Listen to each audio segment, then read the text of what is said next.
She shelters an old woman in a snowstorm. Next day, a millionaire appears and changes everything. The rain was falling hard that evening. The kind of rain that made the city blur behind glass windows and blurred hearts. Inside Evergreen Care Home, a young caretaker named Kinza was finishing her rounds. She wasn't rich, not even close. But she had a gift, the kind of gentle patience that the old and forgotten clung to like sunlight in winter. The corridor smelled faintly of lavender and medicine. Kinza walked slowly, tucking blankets around fragile bodies, whispering small prayers under her breath. "Are you comfortable, Mr. D'Souza?" she asked softly. The old man nodded weakly. "You always remember my tea, child." "God bless you." She smiled faintly and moved to the next room, a small one by the window, where the rain whispered against the glass. The occupant, Grace, an old woman with trembling hands and cloudy eyes, sat staring out at the gray sky. "Dinner time, Grace," Kinza said, placing a tray beside her. "It's your favorite, lentil soup." Grace didn't move. Her eyes stayed fixed on the rain. "Do you ever think they'll come back?" she whispered suddenly. Kinza paused. "Who?" "My son," Grace murmured, voice cracking. "He promised he'd visit. He used to call me every week, until one day he just stopped." Kinza knelt beside her, gently holding her cold hand. "Maybe he lost his way, Grace, or maybe life got too loud. But I'm sure he still loves you." Grace gave a small, bitter smile. "Love doesn't disappear. People do." Kinza didn't know what to say, so she just stayed there, quiet, steady, present. Outside, the rain deepened. And somewhere across the city, a black car rolled past the neon-lit streets, its headlights cutting through the fog. Inside sat Saim, a man whose name was whispered in business circles, whose face rarely smiled. His phone buzzed. Another board message, another meeting request. He ignored it. His eyes were lost on the raindrops sliding down the window. "Sir?" his driver asked.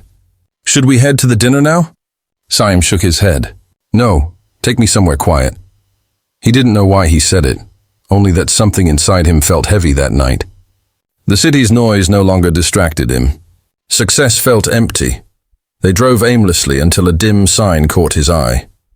Evergreen Care Home, serving with compassion.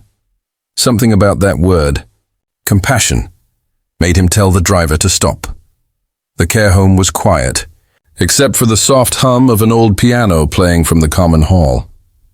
A nurse looked up as the tall man in the dark coat entered. His presence didn't fit. Too polished, too sharp for a place of fading souls. "Can I help you, sir?" she asked. "I just want to visit," he said, unsure why those words came out. The nurse nodded, assuming he was a donor or volunteer. She gestured toward the hallway. "Feel free. They love visitors here." Saim walked slowly down the corridor. The smell of antiseptic and warm soup filled the air. For some reason, he felt an ache he hadn't known in years, an ache that whispered of something missing. He stopped by a room where laughter floated out softly. Inside, Kinza was helping Grace knit a small scarf. "Not too tight," Kinza said gently. "See, like this," Grace chuckled. "You're better at this than I am." Saim watched quietly from the doorway. Something about the old woman's voice, something about the curve of her smile, made his heart tighten. Then Grace looked up, and for a moment, her cloudy eyes widened. Her knitting needles fell to the floor. "Saim?" she breathed. Saim froze. Kinza turned, startled. "Grace, what's wrong?" Grace's eyes filled with tears. She reached out trembling hands. "My son!" Saim took a step forward, confusion clouding his face. "Excuse me? My boy—" "My Saim," she whispered again. For a moment, the world went still. The rain outside stopped sounding like rain. It sounded like time catching its breath. Saim's mouth went dry. "That's impossible," he muttered. "My mother," but Grace's trembling voice cut him off. "You used to bring me white flowers on Fridays. You said they reminded you of home. Her words broke into sobs. Kinza looked between them, stunned. The young billionaire stood pale, his composure shattered, as he whispered, "White flowers." "Every Friday." He fell to his knees before her chair, eyes glistening. "Mom?" The nurses rushed in, alarmed, but Kinza raised a hand. "It's okay," she said softly.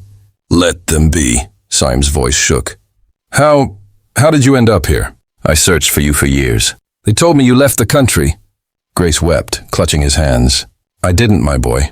After your father's death, the house was sold. I got sick. No one knew where I went. I thought you forgot me. I never stopped looking, he said, his voice cracking. I built everything to make you proud. Every deal, every company. It was all to find peace. But it never came. The staff stood in silence, watching a reunion that felt almost holy. Kinza quietly stepped back, tears forming in her eyes. She had seen many reunions in her time, but never one like this, where pain and love met in the same breath. After a while, Grace fell asleep, her head resting against her son's arm.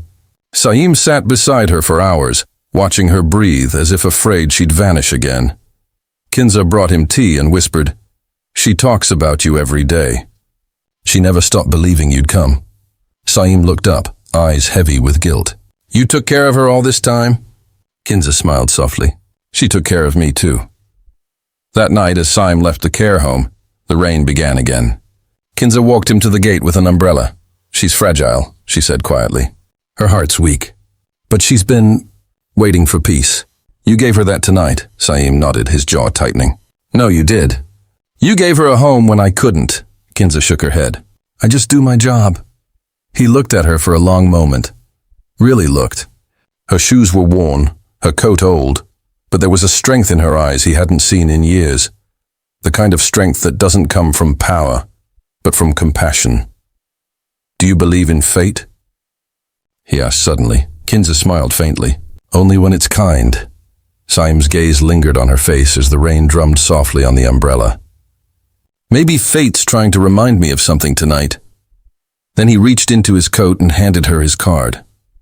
"If she ever needs anything, you call this number." "No questions asked." Kinza took it hesitantly. "Thank you, mister."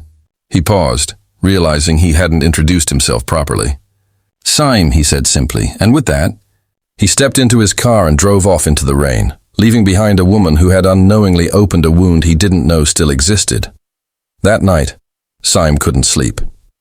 He sat in his penthouse apartment, the city lights glowing like a sea of broken stars. On his desk was an old photograph, him as a boy, holding his mother's hand outside their small home, smiling under the sun. He whispered to the empty room, "I found you, Mum. But why does it still feel like I lost you somewhere along the way?" And somewhere across the city, in that care home, Kinza sat beside Grace's bed, holding her hand as she slept peacefully for the first time in years. The next few days passed like slow waves of emotion for Saim. He couldn't concentrate in his office, couldn't sit through meetings without his mother's fragile smile appearing in his thoughts. Every deal, every signature, every conference call felt meaningless compared to the warmth of her trembling hands when she had said, "My boy, my Saim." He visited Evergreen Care Home again 3 days later, quietly, without his usual convoy. This time, he didn't wear the mask of the successful CEO. No assistants, no guards, no designer coat. Just a man walking into a place that smelled of tea and medicine, carrying a small basket of white flowers. When he reached Grace's room, he saw Kinza there, gently brushing Grace's hair. Grace smiled when she saw him. "You came back," she whispered softly. Saim knelt down, placing the flowers on her lap. "Every Friday," he said, "like before." Kinza smiled faintly from the corner, watching their bond mend like a torn photograph being taped back together. Grace reached out and held both their hands, one in each of hers. "You know," she said, "God has strange ways. He never forgets to return what belongs to the heart." Saim looked at Kinza for the first time, really looked. She wasn't wearing makeup. Her uniform was simple. Her hands were slightly rough from work. But there was something extraordinary about the calmness she carried, as if she belonged to every moment she touched. Over the next few weeks, Saim kept coming back. He brought Grace her favorite magazines, music from her youth, and sometimes just silence. The kind of silence only love understands. And every time Kinza was there, quietly helping, never intruding. Once, when Grace was asleep, Saim walked with Kinza through the garden behind the care home. The winter air was sharp but clean, Snow dusted the roses that somehow still bloomed despite the cold. "She always loved white roses," Saim said softly. "Said they reminded her of peace," Kinza smiled. "She waters them herself every morning. Even when her hands shake." He nodded, then looked at her. "How long have you been here?" 4 years, she said. "I came as a volunteer at first. My mother was a patient once. I stayed after she passed. I couldn't leave the others behind." Saim didn't say anything for a while. Then he murmured, "You've spent your life helping people who can't give you anything back." She looked at him with quiet strength. "They give me more than you think. Peace doesn't need to be loud." That sentence hit him somewhere deep. Peace. He hadn't known that word in years. Later that evening, as Saim was about to leave, he noticed Kinza struggling with a box of donated blankets. Without a word, he took it from her hands and carried it to the storeroom. She was surprised. "You don't have to." "I know," he said, smiling faintly. "But maybe I should." That simple act shifted something between them. Not romance, but recognition. Two people from different worlds, connected by the same quiet truth, that kindness heals more than money ever can.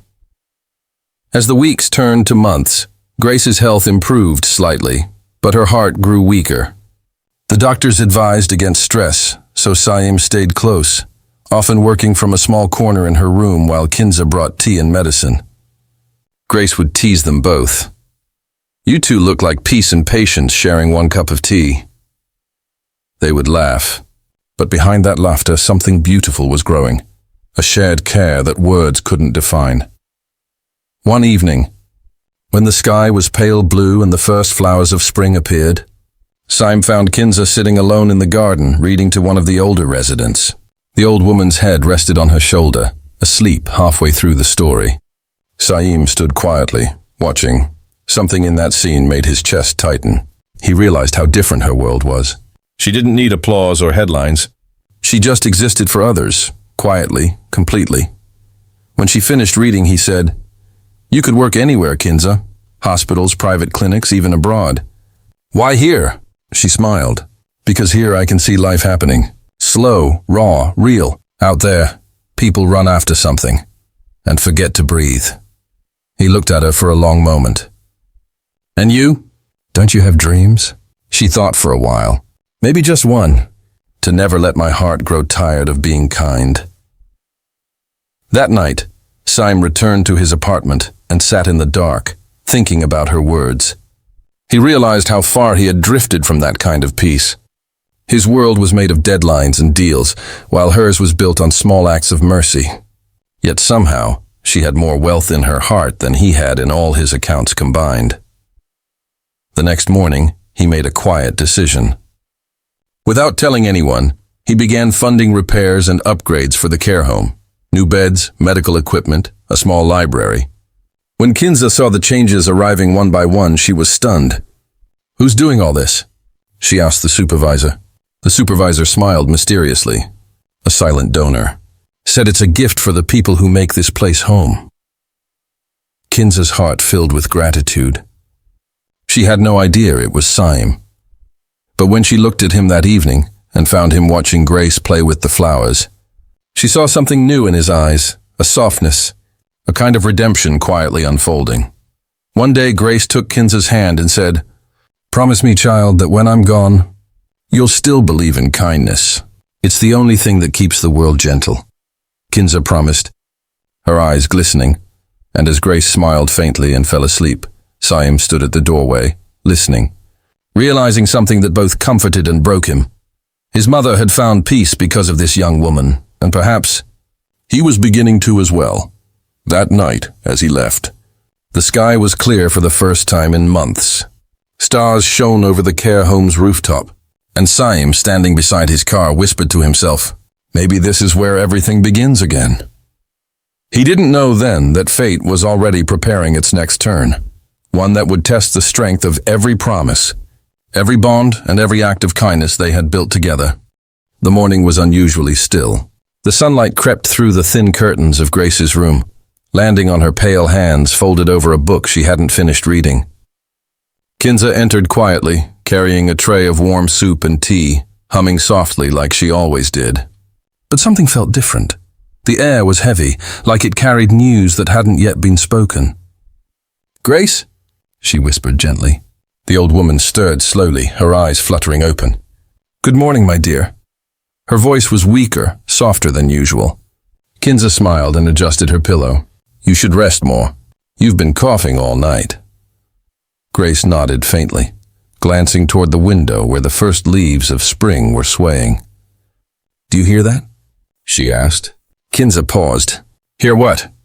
"The world," Grace whispered. "It's waking up again." Kinza smiled, though her heart felt uneasy. She helped Grace sip her tea, then sat by her side as she had every morning. There was something sacred about their quiet companionship, the way words often gave way to silence, and silence somehow said more than words ever could. A knock on the door broke the stillness. It was Saim, carrying a small bouquet of white roses. He looked tired, as though sleep had lost its meaning. When Grace saw him, her face lit up. "My boy," she whispered. "You remembered." "I always will," he said softly, placing the flowers in a vase beside her bed. Kinza stood up to leave them alone, but Grace caught her hand. "Stay," she said. "You're part of this family now." That one sentence silenced them both. Saim looked at his mother and then at Kinza, whose eyes lowered shyly. For a few minutes they all sat together, the three of them, a mother, her lost son, and the stranger who had stitched their worlds together. Later, while Grace rested, Saim and Kinza walked outside into the garden. The sun was soft, and the scent of flowers mixed with the faint hum of bees. Saim stopped near the white roses. "She planted these when I was a child," he said. "She used to say they reminded her that purity survives even in the dirt." Kinza touched one of the petals gently. "She still takes care of them," she said. Saim smiled faintly. "That's her. Even when she's tired, she keeps others alive." Then, after a pause, he added, "A bit like you." She laughed quietly. "I'm not like her." "She's extraordinary." He shook his head. "Kindness doesn't need to be extraordinary. It just needs to be consistent." Their eyes met for a brief second, and something unspoken passed between them. Not love, but recognition. The kind of bond built not on words, but on shared purpose. That evening, as the sky turned deep blue, Grace's health began to falter. She struggled to breathe, and her laughter, once warm and full, now came in small, fragile bursts. The doctor arrived quickly, his face grave. "She's very weak," he said quietly to Saim and Kinza. "The heart can only hold on so long." Saim felt his chest tighten. He had spent years conquering the world, but in that moment, he was helpless, a son watching his mother slip through his fingers again. Kinza sat beside Grace, holding her trembling hand. "You're not alone," she whispered. "We're right here," Grace smiled faintly. "Don't cry for me, child. I've had enough of the world's beauty, but I'll leave you both with something better. Faith." Tears blurred Kinza's vision. "Faith in what?"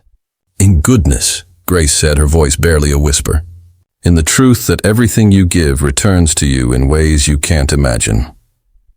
Saim knelt beside the bed, clutching his mother's other hand. "Don't talk like that," he said, his voice breaking. "You're going to be fine," Grace smiled softly. "My boy, you spent your life chasing success. But I see now that you've found something better, peace. Hold on to it. Promise me." He couldn't answer. He just nodded, tears spilling down his cheeks. Grace looked between them one last time, her gaze tender and calm. "And you, Kinza, keep the care home alive. Don't let the walls grow cold again." Then, with one last breath, she whispered something so faint it almost vanished in the air. White roses every Friday, and she was gone. The care home fell silent. The clock on the wall ticked softly, the world moving forward even as their hearts stood still. Saim's hand stayed over hers long after the doctor had confirmed it. Kinza didn't move either. She sat frozen, her soul trembling under the weight of loss. Hours passed before Saim finally stood.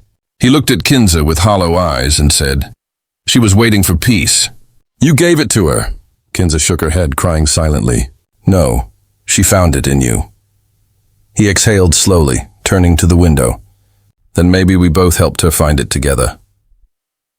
The funeral was small, just the care home staff, a few old friends, and Kinza standing quietly under a grey sky, holding a single white rose.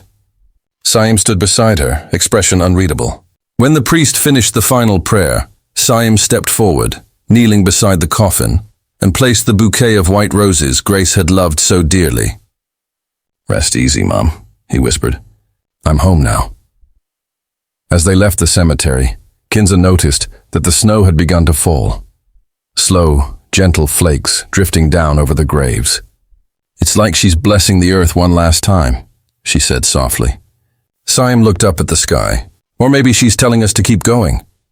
He turned to her then, and for the first time, he looked not like a CEO, not like a man of power, but like a son who had finally learned humility. "I want to keep the care home running," he said. "Expand it. Help more people the way she wanted. Will you stay?" Kinza blinked through her tears. "Stay?" "Yes," he said quietly. "Help me keep her dream alive." Her voice trembled. "I don't know if I'm strong enough for that." "You are," he said. "You were the strength she leaned on when I wasn't here." She looked at him for a long moment, then nodded slowly. "For Grace," she whispered. "For Grace," he echoed. And together they walked back toward the car, the snow falling heavier now, the world around them hushed. In that stillness, something new began. Not a new love, but a new purpose. The seed Grace had planted in both of them was now taking root, quietly, deeply. As they drove away, the care home's windows glowed softly behind them. Somewhere inside, the faint scent of white roses lingered. A reminder that kindness once sown never truly dies. It simply changes form, finding new hands, new hearts, and new ways to live again. The snow that night was merciless. The streets were silent, blanketed in white, and only the soft rattle of a wind chime echoed through the emptiness. Grace had been admitted to the hospital. Her pneumonia had worsened. The doctor's words were heavy. "The next 48 hours are critical." Kinza's heart broke. She spent the night sitting in the hospital corridor, a rosary of prayers in her trembling hands. Saim stayed beside her, quiet for once. The man who never ran out of solutions had none now. The woman he once thought of as just another old homeless lady now felt like family. Grace's breathing grew weaker each hour. The steady beeping of the machines filled the room like a clock counting down. Kinza's tears wouldn't stop. Saim placed his hand over hers and whispered, "Kinza, we did what we could. The rest is in Allah's hands now." Kinza lowered her head, her lips trembling in prayer. Inside, she felt a strange calmness. Grace had shown her what real compassion meant. By morning, the inevitable happened. Grace was gone. The room fell into silence. Kinza stepped closer, placed her cheek on the old woman's frail hand and whispered, "You taught me that family isn't made of blood. It's made of love." Saim stood by the doorway, tears glistening in his eyes. For the first time, he felt the sting of losing someone who mattered. "She didn't leave us, Kinza," he said softly. "She brought us to life." When they stepped outside, snow was falling again. But this time it didn't feel cold. Saim offered, "I'll take care of her final expenses." Kinza shook her head. "No, she spent her last days in my home. It's my duty, my privilege." Together they arranged a simple funeral. No luxury, no crowd, just sincerity. A few of Grace's old friends arrived. They told stories of who she used to be. Once a caretaker who looked after abandoned children, always giving, never asking. Kinza felt a swell of pride and sorrow in equal measure. That evening, when everything was over, Kinza found Saim standing quietly near the church, his face wet with tears. "I used to think money was everything," he said, his voice breaking. "But Grace taught me, humanity is worth far more." Kinza nodded gently. "Some people come into your life not to stay, but to change you." "And some," Saim added, "change you without even asking for anything in return." The snow finally stopped. The sky cleared, and a single star shone brightly above, as if Grace was watching them from heaven. Weeks passed. Kinza returned to her routine, her clinic, her patients, her lonely nights. But every morning, when she brewed her tea, she'd glance at the empty chair by her window, the one where Grace used to sit. The silence felt louder now. Then one morning the doorbell rang. A well-dressed man stood outside holding an envelope. "Are you Miss Kinza?" "Yes," she replied, confused. He smiled politely. "I'm Mr. Raymond's legal representative." "Grace Raymond," Kinza froze. "Grace Raymond?" "Yes, ma'am," he continued. "Grace Raymond, the late philanthropist and business magnate. She left behind a will, naming you as her sole heir." Kinza couldn't speak. Her hands trembled as Saim stepped closer, speechless himself. "The woman they thought was a poor wanderer had been a millionaire all along," Saim whispered, his voice cracking with emotion. "Looks like Grace is still spreading kindness, just from a higher place." As snowflakes began to fall again, they both walked toward the small church where they had once prayed for her. Kinza looked up at the night sky and smiled through her tears. "You gave us more than we could ever repay," she murmured. The wind rustled softly, and for a moment it felt as if Grace herself whispered back, "I know, my children. I know." Days turned into weeks, and life began to move again, though for Kinza and Saim, something deep had shifted inside. The revelation about Grace Raymond, the quiet old woman who had lived humbly under Kinza's roof, spread through the small town like a whisper of wonder. Everyone was shocked to learn that the same woman who had slept under a torn blanket on the night of the snowstorm was once a respected philanthropist and businesswoman. But for Kinza, it wasn't the inheritance that weighed on her heart. It was the meaning behind it. She couldn't understand why Grace, out of all people, had chosen her, a simple nurse, living on the edge of the city, struggling every month to pay rent. One morning, Kinza visited Grace's lawyer's office. It was a large wooden building, quiet and filled with old books and the faint scent of polish. The lawyer, Mr. Collins, greeted her with a warm smile. He handed her an old box. "Grace left this for you," he said. Kinza opened it slowly. Inside were handwritten letters tied with a faded blue ribbon, a locket and a photo. Grace standing beside a young girl, smiling in front of an orphanage. At the bottom of the box was an envelope addressed to "My dear Kinza." Her hands trembled as she unfolded it. "My child, if you're reading this, it means my time here is over. I saw in you something I lost long ago. The courage to be kind when life gives you nothing in return. I once had wealth, homes and partners, but I lost my faith in people. You gave it back to me. Don't see this inheritance as money. See it as trust. Use it where kindness is needed most. Build something where no one feels alone in the cold again. With love, Grace." Kinza's eyes filled with tears. She pressed the letter to her chest and whispered, "I will, Grace, I promise." When she returned home, Saim was waiting. He had started visiting her more often, helping her sort through the papers and property details. But beyond all of that, he too was changed. Gone was the man obsessed with success. In his place stood someone quieter, gentler, who found peace in purpose. He asked softly, "What did the letter say?" Kinza smiled faintly. "She wants me to continue what she started, to help others." Saim nodded, thoughtful. "Then let's do it together." That evening, they sat on the small wooden porch, watching the sunset melt the last traces of snow.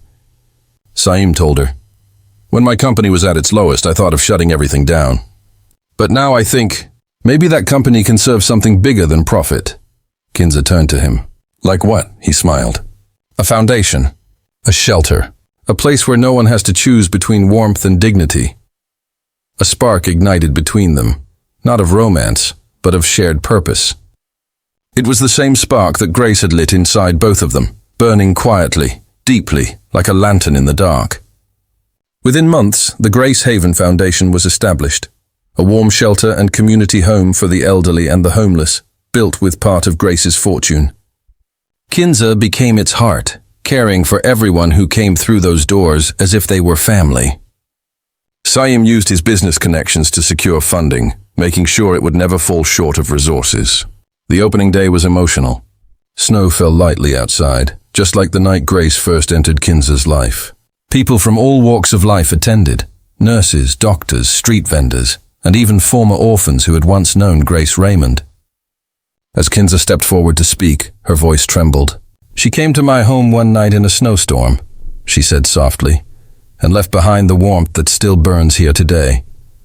This place is her legacy, but also her lesson that no matter how small your kindness may seem, it can light 1,000 lives. The audience was silent for a moment, and then applause filled the hall. Tears rolled down Kinza's cheeks as she looked up through the window, snowflakes drifting gently past the glass, and whispered under her breath, "I hope you're watching, Grace." Outside, the world glowed white again, but this time there was no loneliness in the snow, only warmth, only light, only remembrance. That night, after everyone left, Kinza and Saim stood in front of the new building, its golden sign gleaming softly under the lamplight. Grace Haven, a home built from kindness. Saim turned to her and said, "Funny, isn't it? One act of kindness, and now an entire world feels a little less cold." Kinza smiled through her tears. Maybe that's what fate is. Not what we receive, but what we choose to give. The snow continued to fall, gentle, endless, beautiful, like a silent blessing from the heavens above. Winter slowly loosened its grip, and spring painted the town in soft shades of gold and green. The snow had melted, but its memory still lingered on rooftops, in puddles, and in the hearts of those who had once known Grace. Months passed since the opening of Grace Haven, and the shelter had become a beacon for the forgotten and the lonely. Each morning, laughter echoed through its halls, from the old men playing chess to the children who came to help serve meals on weekends. Kinza moved through the building like sunlight, humble, gentle, always present. Every time she passed the small portrait of Grace on the wall, she smiled. One afternoon, Kinza sat in her small office, going through the shelter's accounts, when Saim walked in carrying 2 cups of tea. "Still working?" he asked with a knowing grin. Kinza chuckled. "Someone has to make sure you're not spending everything on those fancy heaters." He laughed softly and set a cup in front of her. "Those heaters keep people warm. You taught me that warmth isn't just about comfort, and it's about dignity." Kinza looked at him with quiet appreciation. "You've changed, Saim. Maybe," he said. "Or maybe I just found what I was looking for. Something real." They both grew quiet for a moment. Outside the window, the first raindrops of spring began to fall, gentle and rhythmic. Later that day, an elderly woman arrived at Grace Haven, frail, shivering, carrying nothing but a small paper bag. Kinza rushed to her side, wrapped her in a blanket, and guided her to a chair near the fire. The woman smiled weakly and said, "I didn't think anyone would still care about people like me." Kinza held her hand and said softly, "Someone cared enough to build this place for you." The woman's eyes filled with tears. "Then that person must have had a beautiful heart." Kinza smiled, whispering, "She did." That night, Kinza couldn't sleep. She walked through the empty halls of the shelter, each room softly lit by night lamps. She stopped at the garden window, where a small plaque stood under a blooming cherry tree. It read, "In memory of Grace Raymond, who reminded us that love is the warmest shelter." The wind rustled through the leaves, and Kinza closed her eyes. She felt it again, that same quiet presence she had felt the night Grace passed away. It was as if the air itself carried her voice. "Keep the light burning, my child." Kinza opened her eyes and smiled. "I will, Grace," she whispered. The following morning, a local journalist visited Grace Haven to do a story on how the foundation had transformed the community. As he interviewed Kinza and Saim, he asked, "What inspired all this?" Saim glanced at Kinza and she answered simply, "A snowstorm. And an old woman who knocked on my door." The journalist frowned slightly. "That's it?" Kinza smiled gently. "That's how kindness works. It starts small, with one knock, one gesture, and it keeps spreading, even after the person is gone." When the article was published, it touched thousands of hearts across the country. Donations began pouring in. Volunteers came from neighboring cities. And soon, Grace Haven expanded into multiple branches, each one carrying the same message carved on its walls: no one should face the storm alone. Years passed. Saim and Kinza continued their work side by side. Their bond grew, not from romance, but from purpose. They didn't need grand words or promises. They had something far more powerful: understanding. One snowy evening, Much like the first night Grace had entered their lives, Kinza stood outside Grace Haven watching the snowflakes drift down. Children were playing in the courtyard, their laughter echoing in the cold air. Saim joined her quietly, hands in his coat pockets. He said, "Do you ever think about that night?" Kinza smiled softly. "Every day." "It changed everything," Saim nodded. "Funny how the smallest act, opening your door, can rewrite someone's entire story." Kinza turned toward him, her eyes glistening in the snowlight. "Maybe that's what Grace wanted to prove, that humanity doesn't need witnesses. It just needs one moment of courage." For a while, they both stood there in silence, watching the snow cover the ground in white. Then Kinza whispered, almost to herself, "Grace saved us in more ways than one. She didn't just find shelter that night. She gave it to our souls." Saim looked up at the sky, the same sky where a single star twinkled through the clouds, and said, "And now, we keep her promise." The camera of life pulled back, over the glowing building, over the town wrapped in peace, over the snow-covered hills where Grace once walked. Her story had ended, but her light had not, because sometimes one act of kindness in a storm becomes the warmth that saves the world.